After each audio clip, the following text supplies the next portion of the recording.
Let's try a spicy dessert. When you think of a dessert, you don't usually think of it being spicy. But this is a chili oil vanilla kulfi. And for those who don't know, kulfi is basically like ice cream, and it's a very popular frozen dessert in Pakistan. So let's see if this works.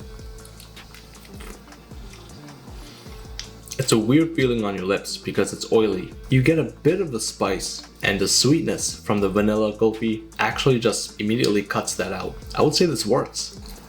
I guess it also depends on what kind of chili oil you use. This one was quite heavy in Szechuan peppercorns. It works well with the vanilla. I like it. So if you wanted to make this, grab a large pan and add whole milk, heavy cream, milk solids, and sweetened condensed milk. And once everything dissolves, you can cut open a vanilla bean, or you can use vanilla extract and add that into the mix, and then reduce everything down for about a half an hour on low to medium heat until it gets kind of thick. Then at the bottom of a mold or a bowl, you can add some of your favorite chili oil, and then layer on your kulfi mixture and go back and forth until you're done, and then freeze it for about 8 hours. And that's pretty much it.